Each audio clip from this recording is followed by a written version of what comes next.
Samantala muling ipinatupad ng MMDA ang No Contact Apprehension Policy o NCAP sa ilang pangunahing kalsada sa National Capital Region simula ngayong araw ng Lunes. At sa unang araw ng pagbabalik nito, kapansin-pansin na di umano ang mas disiplinadong mga motorista. Ang mga detalye alamin sa report ni Kyle Bulyas. Umarangkada na ngayong araw ang pagbabalik ng implementasyon ng No Contact Apprehension Policy o NCAP sa mga pangunahing lansangan sa Metro Manila. Sa pag-iikot ng DZRH News sa EDSA, mas maraming motorista ngayon ang sumusunod sa mga road marking. Bukod dito, ilang lugar din sa EDSA na karaniwang may nakataong traffic enforcers ang wala na ngayong nakapwesong tauhan ng MMDA. Ayon sa kanilang chairperson na si Atty. Romando Artes, malaking tulong ang pagbabalik ng NCAP dahil mula noong lagyan ito ng temporary restraining order noong 2022, mula sa 9,000 traffic violations na naitatala kada buwan, dumami ito sa higit 40,000. Sa ilalim ng bagong NCAP, gumagamit na ng mga CCTV camera at artificial intelligence para hulihin ang mga sasakyang lumalabag sa batas trapiko, saka ito dadaan sa pagsusuri at balidasyon sa MMDA Command Center. Kahit po kami ay gumagamit ng AI, meron pong automatic review.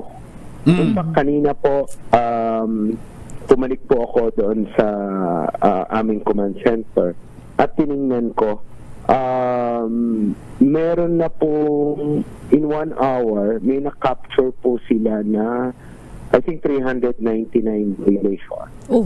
Marami na na. AI. Tapos po, ang na-reject po ay 100 mahigit.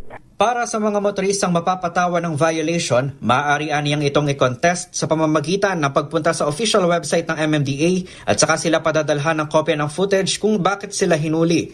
Paglilinaw pa ni Artes, hindi kailangan magbayad muna ng multa para sa mga motoristang nais i-contest ang kanilang violation. Kaugnay nito, pinag-iingat ng MMDA ang mga motorista laban sa mga scam.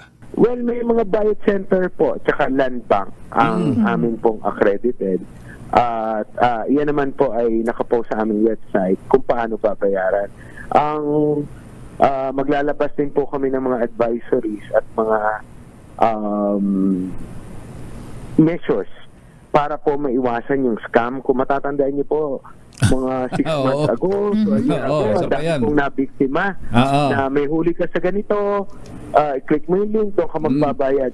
Kami po sa MMDA, hindi po kami magpapadala ng link through text or through email kung saan kayo magbabayad. Nakapost lamang po yan sa website, doon po kayo pupunta lang. Wala po kaming ipiapadala na text na link kung saan kayo magbabayad. Sa ngayon, tanging sa mga kalsadang nasa jurisdiksyon ng MMDA lamang umiira lang NCAP. Pero sa kabila nito, may paalala ang MMDA sa lahat ng mga motorista. Regardless kung may NCAP or wala, di ba po dapat ang mindset ng ating mga kababayan ay hindi ako magbabiolate ng traffic rules para hindi ako matikitan.